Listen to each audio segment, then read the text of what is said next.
Hello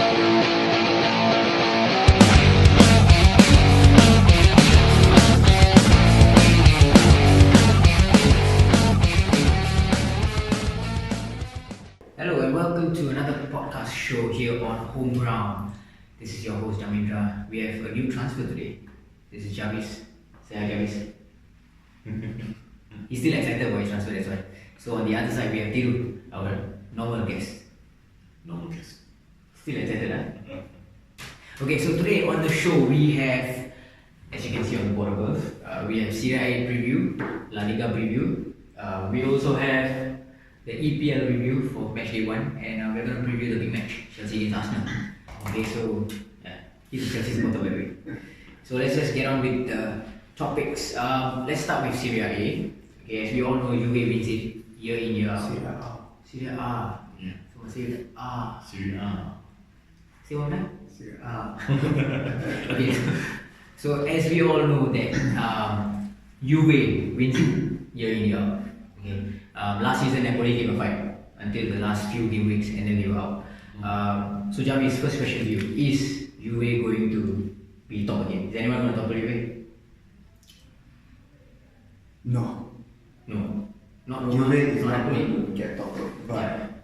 I mean, with the addition of Cristiano Ronaldo, I think they're just going to strengthen. They're going. I mean, you have not only a. I cannot say liabilities, right? Yeah. Cannot. So I start. Sorry, can't erase this part.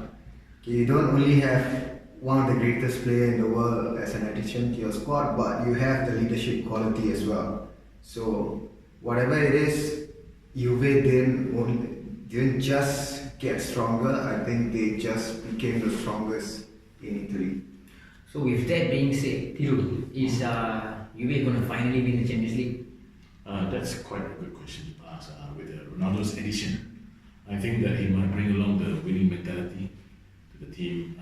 And Bonucci is back with the exchange deal with Higuain to AC Milan. Yep.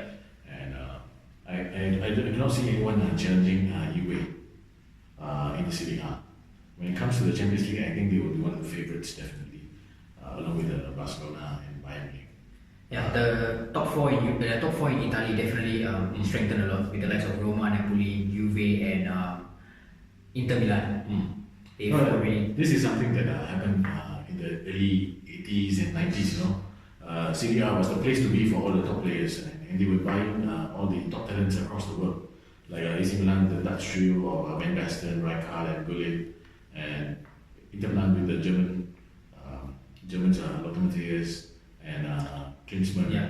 So you know, I think Serie A is as a whole is fighting back to become one of the top leagues in the world, because they've been fallen off to their 4th or 5th standings in the past recent years. So now they bring back all the top players. Not only that, I think it's with the exception of Italy from the World Cup. Yeah, So I think we thought that they finally woke up the idea. that might have triggered their interest to bring the league back to its greatest glory. Yes. Okay, let's just end off with the preview of the biggest game of Serie A. This weekend, Lazio versus Napoli. Who do you think is going to win, Javis? I would go for. I don't know, bro. I think it'll be a close call. Close call, yeah. I mean, Singapore Bulls means I'll go for the draw. Thiru, what about you? I'm going to go with the Lazio because Napoli has a new manager in charge, and they've also lost Jorginho, who is an integral part of their formation. Yep. Okay, he went to Chelsea, by the way, so that's why he's excited. But Lazio has been a team that has been set for a long time. They have the same team, pretty much. So that's going to be a good game, but I'm going to say that Lazio is going to be big. Okay, so we've got one Thiru who's going with Lazio, and we've got Javis who's going for a draw, just because Singapore Bulls might offer higher odds. No, I think it's just more practical to think that it's going to be a draw. Although it's a new manager, he has to prove himself. And it's a big game. I think he will go all out to prove himself. Right? True. Lazio did lose some of their stars, so don't expect them to be as strong as previous year. Okay, moving on to the La Liga.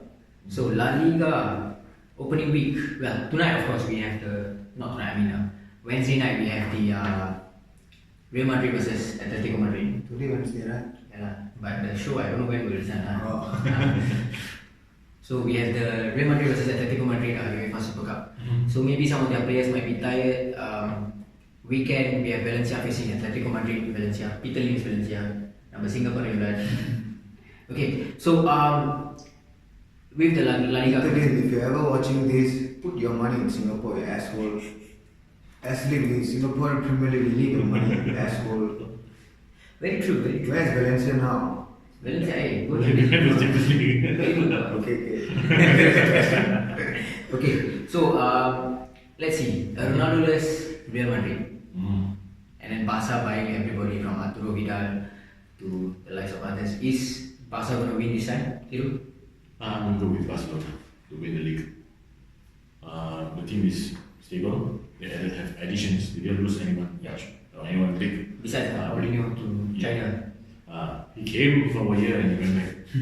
He was pretty much on loan. He liked the food there at the pork chop and the pink trotter. Yeah. Yeah, I'll go with Barcelona. Barcelona as well. Ronaldo left, but they have Gareth Bale. I mean, Gareth Bale is still strong. But I would see Barcelona carry the trophy. And I don't see Julian Lopetegui has the best replacement at Real Madrid. Yeah, he kind of inherited Zidane's team, which was getting old, which is still getting a little bit old compared to how Barcelona It's supposed to be a rebuilding project. Yes. Okay, so Atletico Madrid managed to keep all of their players. Right. Griezmann didn't leave.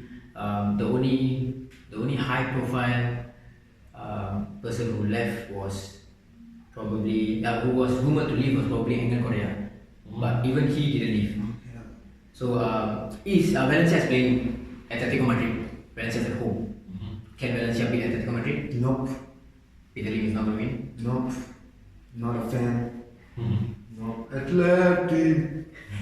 What about you, Thiru? I'm going to say it's going to be a draw.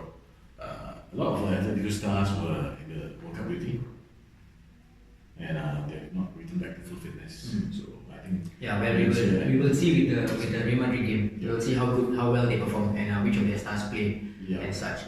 Okay, so let's just have a prediction for top four. Is it going to be the same as last year? Real Madrid, Barcelona, Valencia, and Atletico Madrid. Is anyone else going to break in?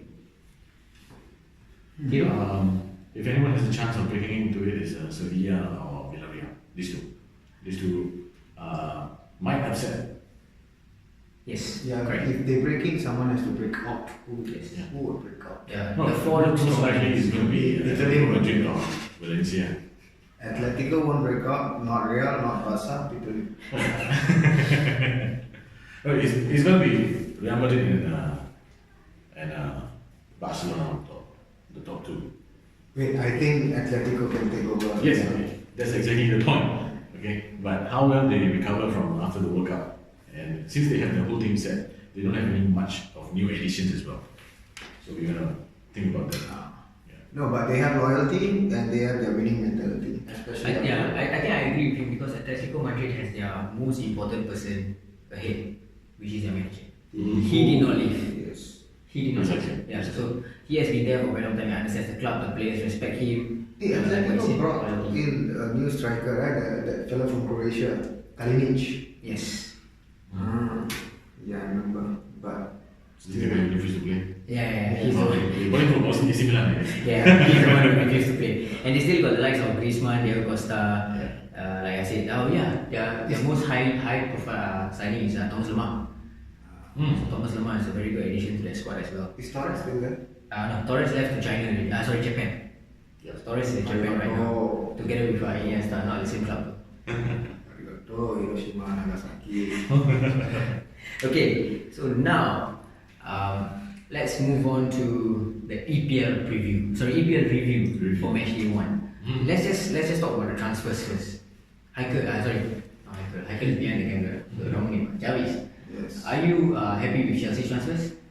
I would say I'm on the fence because losing Courtois it's very hurtful and it's only for 35 million, which is worse. But we got Kepa as a replacement. I mean, he's a very talented individual, very young. He looked very confident on the ball. Yeah, he is. He played well, but for a goalkeeper who was valued 18 million pounds in January's transfer window, and we spending 71 million pounds, I think that is a bit irrational. But it's also something that need to be done. Although we have Green, who just joined us, and Caballero, but yeah, I mean that's fair. And then we brought in Jorginho. The Jorginho Kante partnership was good, huh? Yeah, that looks good, and then he scored his first goal in the debut. But I still think we lack that attacking force. I mean Morata, I mean it's clear that he's not performing very well. Yeah. I mean I don't know honestly what happened to him because he was amazing in Juve and let alone in Real. But yeah, I just think that he has it, but we are just not giving him the balls. So that means technically you're trying to say that Hazard is the only one that can lead Chelsea back to the top 4? No, I'm not trying to say that. I think as Chelsea is a team who needs to play as a team and is not an individual. Hazard is not carrying Chelsea because we have one of the greatest players in the world, as in individually everyone. I mean, David Luiz's name died after he brought Brazil down with us in the previous World Cup, but he didn't play in this World Cup because they have better defenders, but he's still one of the best. When you go up against David Luiz, his hair is bigger than his body. Everyone is just scared of him. We have that. And the midfield, I don't have to say. I mean, midfield we have Willian, we have Kante, we have Fabregas, we have Jorginho now. We have our youngster, my favorite, Ruben Loftus-Cheek. And even if, I mean, to take over Hazard, we have our Hudson-Odoi. He has been having a very good game, especially against Arsenal. Mateo Kovacic. Mateo Kovacic. But I mean, Kovacic, getting him is like a bonus. I would say we could still do it without him. But yeah, I mean, it's okay to have him on loan. But I just see us playing our own players more than him. Very true, very true. Okay, so if they were to break into the top 4 this season, who's going to drop out? I would say Arsenal. Okay, Arsenal wasn't in the top 4 last year. As in the Oh, as in drop out now. For last year, yeah. Okay, from last year. Last year was United. United, why? Because of Mourinho's mouth. No, because okay, although United and Pogba's partnership isn't going very well, but I still think they had a very good game. But I just don't see the team respecting Mourinho entirely, and then we have our Ed Woodward doing his magic without bringing in good players. Yeah. And I just think that because Mourinho's curse is not just with United, it's lasting all the way from Chelsea from a decade ago. He starts off well and then he goes down and maybe he will come back to United and want that. Cannot say what it is. On the He league plays level. again, yeah, but I have a feeling that this is his last season, and I feel that Chelsea, with more focus on the Premier League, and we don't have a Champions League, so we have focus here. It's just like what we did with Conte in his first season. We didn't have a Champions League, we won. Just like Conte, you've got another. Just like Conte Sarri is in Italian. Yes. In Conte's first season, you guys won the Premier League. So yeah, speaking about Mourinho, we've got reports coming in that Zidane is actually eyeing the seat at Old Trafford. So is Mourinho going to get signed anytime soon? It's something that I can't comment about. But my heart says yes, in the sense that because Mourinho has always been sacked in the third season. Unless he leaves the club at the end of the season. Yep. Right, so Mourinho has been demanding a lot of money for transfers, and Ed Woodward has not been the best ally in these matters. Yes. Okay. When you look at Chelsea, they at least brought in Jorginho and Mateo Kovacic on loan. Jorginho on Kepa. You know, so when you have a team as United, you know most of the positions are set for now. So you got to improve, like wingers and wingbacks. Okay, Antonio Valencia is 33. Ashley Young is 33. Yep. So Luke Shaw seems to have revived himself by the last game, but it form will tell over the few games, right? So you need left wingers, right wingers, left backs, right backs. Yeah. You need at least two players for this position. You need to dismiss the whole squad. You need to rebuild the squad And that was what Ferguson used to do previously. So now with Mourinho, he wants to get instant success. Yep. And that's Mourinho's formula. You come in, you buy a lot of players, you spend the money, instant success. But he has not been able to do that with United. Yes. Maybe the purse strings are tight, maybe everyone is not doing a good job on this and etc.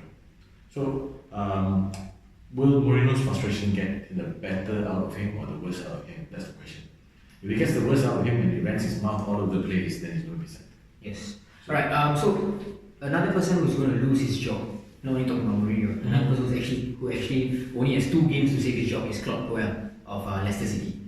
So apparently he has 2 games to save his jobs. His next 2 games are against Wolves, and so this weekend they are playing against Wolves, who were promoted, who played very well against Everton, and I see them beating the likes of Leicester, even though Leicester are at home. And after that they are playing Southampton.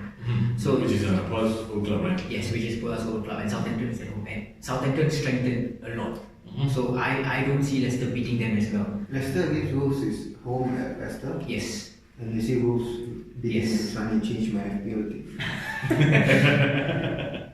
Yeah, I don't know. I feel that Wolves will beat them because of the way that Wolves play. Yeah. Leicester looked totally lackluster against Manchester United until they brought on Vardy, and even when they brought on Vardy, they scored a very lucky goal. But that's the thing about Klopp Wales management style. It's very I wouldn't say tactically attacking or tactically defensive. It's very balanced, but he doesn't have the players to fulfill the position.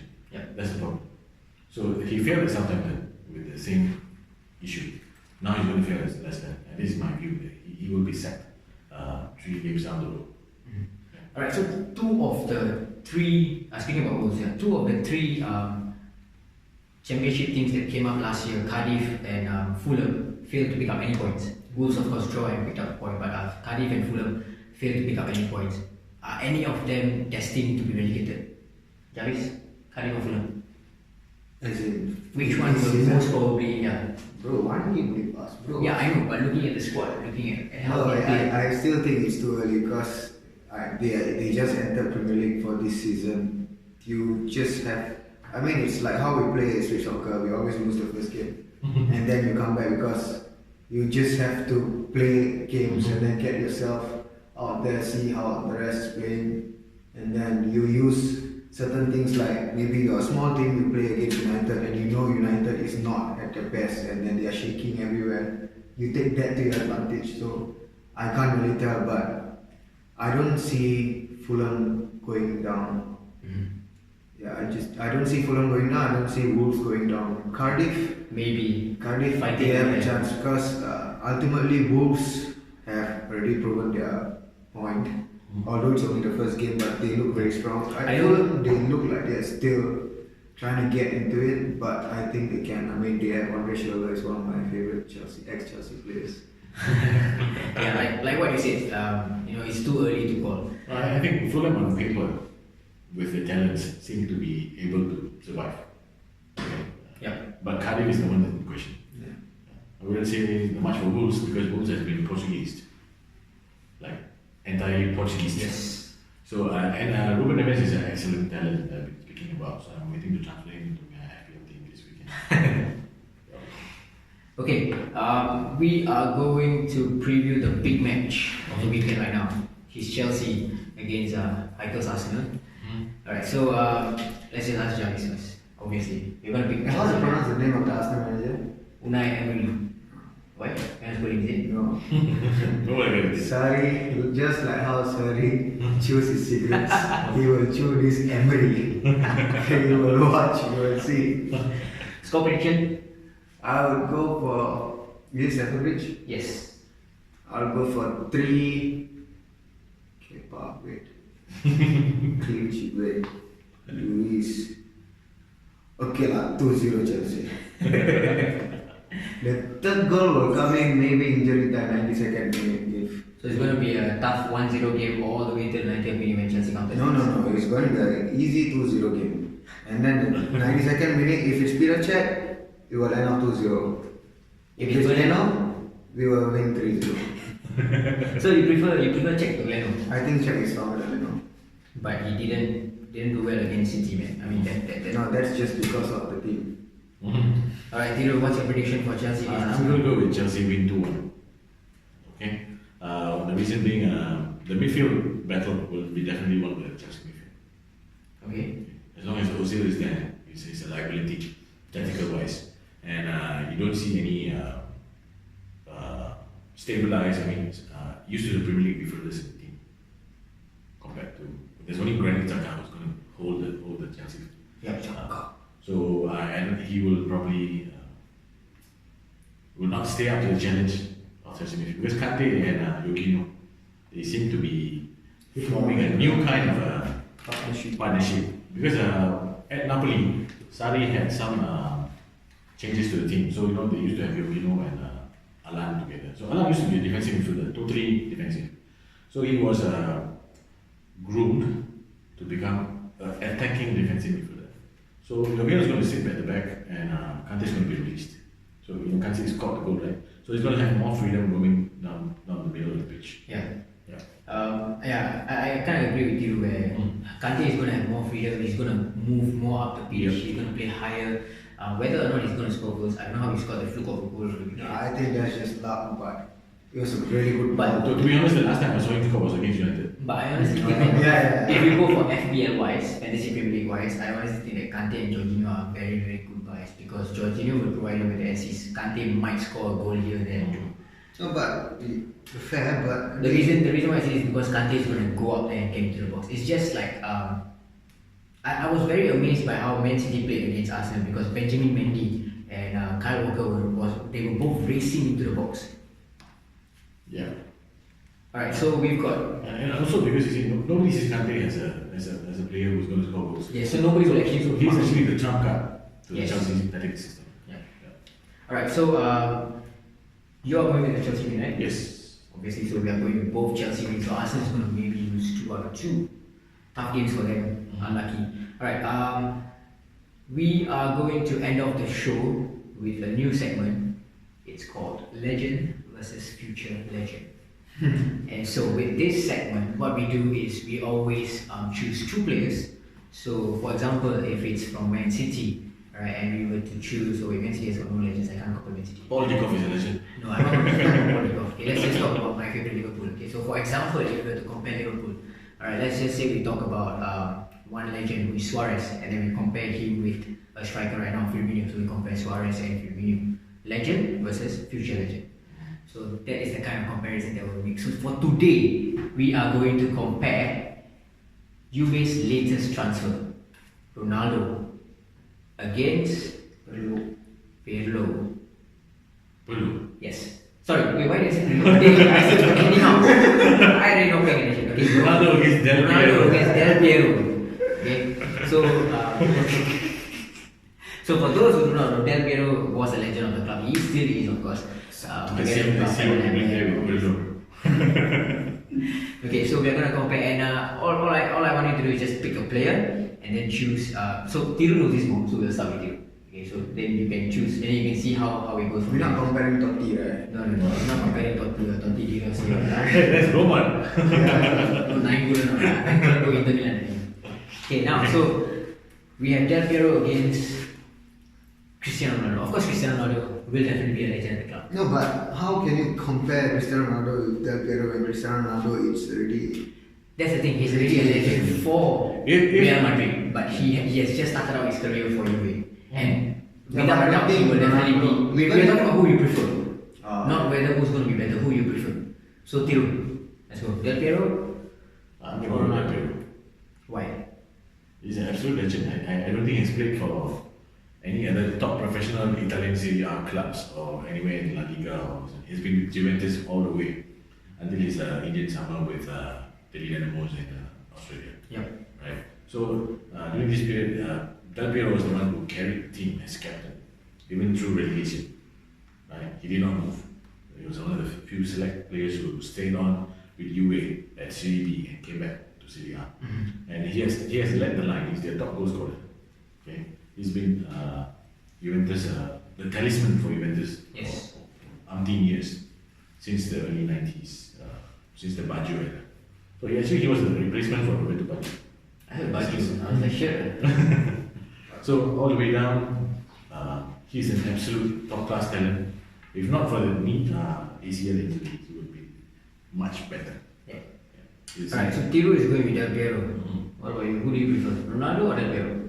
Okay, as players, I prefer Ronaldo. It's not only because I think that he's the greatest player in the world at this point in time, it's also because football has developed as a sport. The intensity level during those times and the intensity levels now, I would say it's much higher at this point in time, 2018. And with that level of intensity, we have a man in his early 30s just wrecking havoc everywhere. And with the strength and his physical attributes of a 20-year-old when he's how old, 33 or 35? He's 33 now. Yeah, with physical attributes of a 20-year-old when he's 33, I think that he will not be a legend of Juve, but he will definitely be a bigger legend than, I wouldn't say than Del Piero ever was. It's just Than any other player. than any other player at this point of time. Yeah, he is a beast. He is something else. Yeah.